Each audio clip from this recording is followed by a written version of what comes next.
സംസ്ഥാനത്ത് 6-ാം തീയതി വരെ മണിക്കൂറിൽ 40 മുതൽ 50 കിലോമീറ്റർ വരെ വേഗതയിൽ ശക്തമായ കാറ്റിന് സാധ്യതയുണ്ടെന്ന് കേന്ദ്ര കാലാവസ്ഥാ വകുപ്പ് അറിയിച്ചു. ശക്തമായ കാറ്റിനെ നേരിടാനായി പൊതുജനങ്ങൾക്ക് ജാഗ്രതാ നിർദ്ദേശങ്ങൾ നൽകി.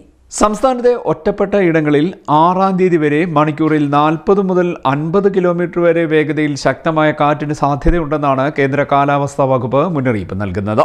ശക്തമായ കാറ്റിനെ നേരിടാനുള്ള നിർദ്ദേശങ്ങളും പുറപ്പെടുവിച്ചിട്ടുണ്ട്.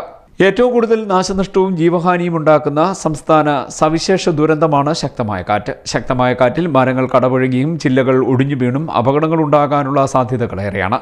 കാറ്റും മഴയും ഉണ്ടാകുമ്പോൾ ഒരു കാരണവശാലും മരങ്ങളുടെ ചുവട്ടിൽ നിൽക്കാനോ വാഹനങ്ങൾ പാർക്ക് ചെയ്യാനോ പാടില്ല എന്നാണ് നിർദ്ദേശം. വീട്ടുവളപ്പിലെ മരങ്ങളുടെ അപകടകരമായ രീതിയിലുള്ള ചില്ലകൾ വെട്ടിയൊതുക്കണം.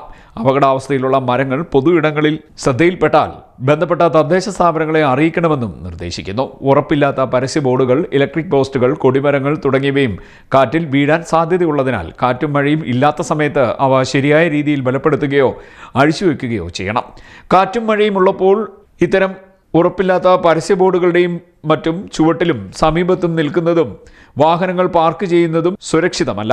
ചുമരിലോ മറ്റും ചാരി വെച്ചിട്ടുള്ള കോണി പോലെയുള്ള കാറ്റിൽ വീണുപോകാൻ സാധ്യതയുള്ള ഉപകരണങ്ങളും മറ്റു വസ്തുക്കളും കയറുപയോഗിച്ച് കെട്ടിവെക്കേണ്ടതാണെന്നും നിർദ്ദേശങ്ങളിൽ പറയുന്നു. കാറ്റും മഴയും ശക്തമാകുമ്പോൾ വൈദ്യുതി കമ്പികളും പോസ്റ്റുകളും പൊട്ടിവീഴാനുള്ള സാധ്യത ഏറെയാണ്. ഇത്തരത്തിൽ ഏതെങ്കിലും അപകടം ശ്രദ്ധയിൽപ്പെട്ടാൽ ഉടൻ തന്നെ KSEBയുടെ 1912 എന്ന കൺട്രോൾ റൂമിലോ 1077 എന്ന നമ്പറിൽ ജില്ലാ ദുരന്ത നിവാരണ അതോറിറ്റിയുടെ കൺട്രോൾ റൂമിലോ വിവരം അറിയിക്കണം.